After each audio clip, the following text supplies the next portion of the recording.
आज आया है हमारे पास वेस्पा। इसमें प्रॉब्लम इस किक का है। तो देख सकते हो किक मारते हैं तो किक जाम हो जाती है, ऊपर आती नहीं है। देखिए इस तरीके से।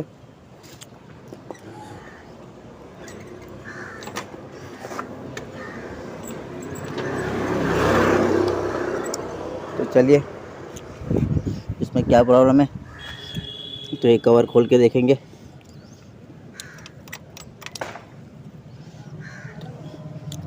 तो चलिए कवर खोल के देखते हैं कि इसके अंदर क्या प्रॉब्लम है। चलिए तो ये सारे बोल्ट मैंने खोल लिए हैं, नीचे लगे हुए, ये ऊपर लगे हुए। अब कवर निकाल के देखते हैं कि इसमें क्या प्रॉब्लम है, किस कारण से हमारी किक ऊपर नहीं आ रही थी। चलिए इसे निकालते हैं कवर को एक बार।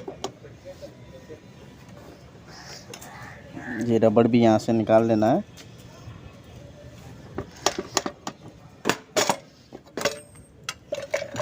तो ये हमारा किक फाड़िया, देख सकते हो ये पूरा ड्राई हो चुका है, इसका गियर पूरा सूख चुका है।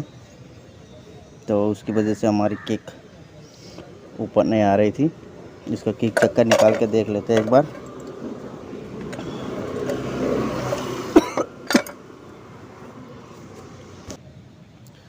चलिए इसका किक चक्कर निकाल के देखते हैं कि इसमें क्या प्रॉब्लम है।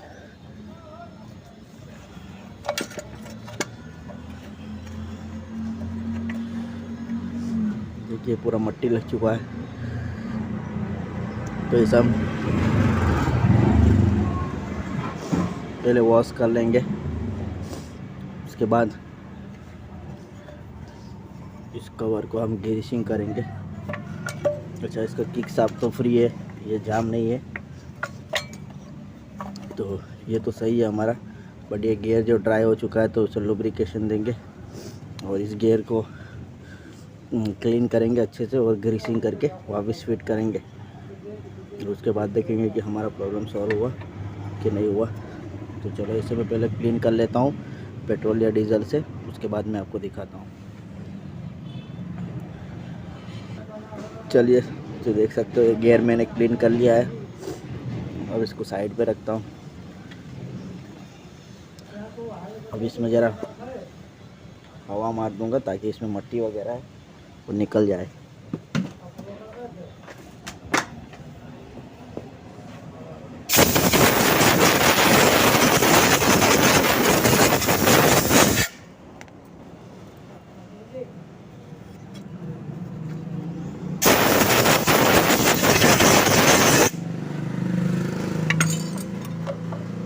अब इस गियर को ग्रीसिंग कर देंगे।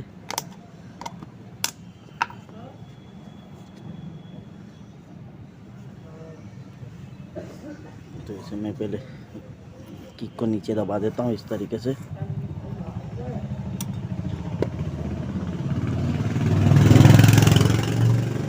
अब जो इसकी दातियाँ है सारी उस पर ग्रीस लगा दूँगा।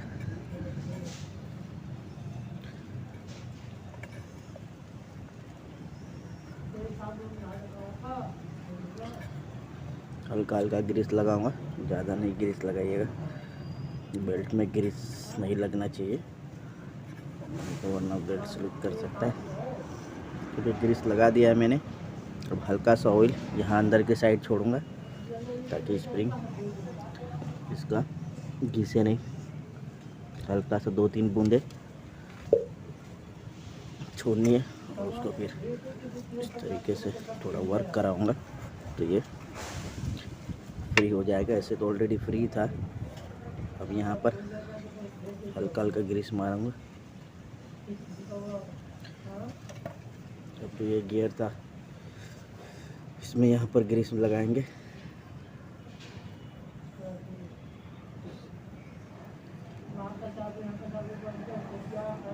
बीच में ग्रीस डालेंगे।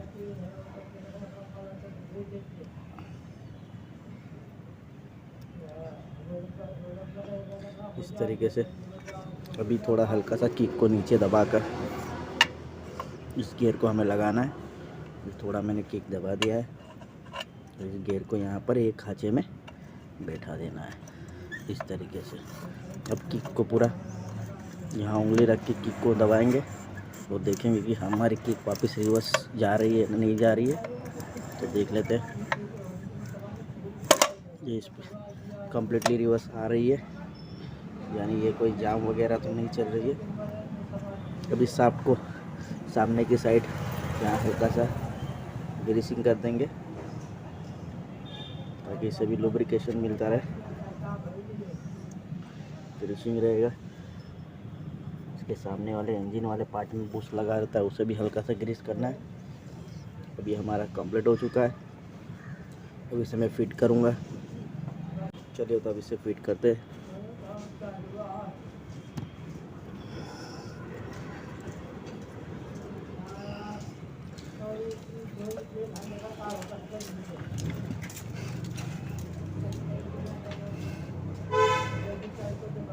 हाँ, दूसरी एक बात कि इसका दांती चेक कर लीजिएगा, अगर थोड़ा घिसा हो या डाउन हो चुका हो तो ये दोनों सामने के दोनों गियर चेंज करने पड़ेंगे हमें, किक चक्कर दोनों, लेकिन इंजन के साइड का ये दोनों ही चेंज करना पड़ेगा, तो ये प्रॉपर किक इसका मैच होकर लगेगा। ठीक है, तो चलो अभी मैं इसका लगा देता हूँ कवर को।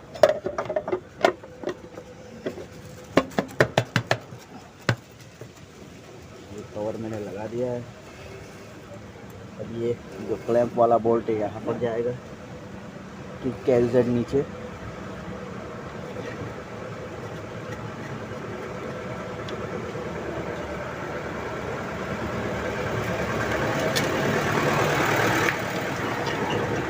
सारे बोल्ट लगा देता हूँ।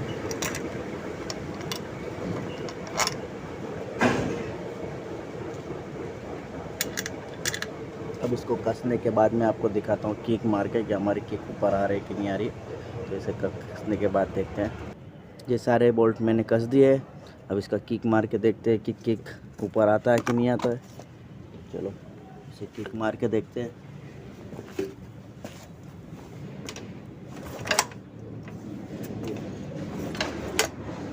हमारा किक देख सकते हो, किक हमारा अभी नीचे नहीं अटक रहा है,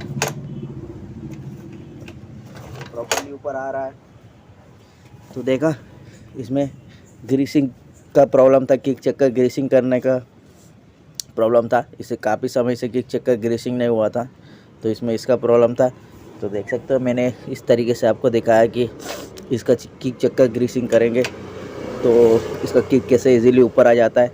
ये जैसे तो सारी गाड़ियों में आता है, एक्टिवा, प्लेजर, एक्सेस, सारी गाड़ियों में इस तरीके से किक अगर तुम्हारा नीचे अटक जाता हो और ऊपर नहीं आता हो तो इस तरीके से ग्रीसिंग करके अपना प्रॉब्लम सोल्व कर सकते हो। तो thank you for watching my channel bullet modification by mister Shailesh. Thank you very much.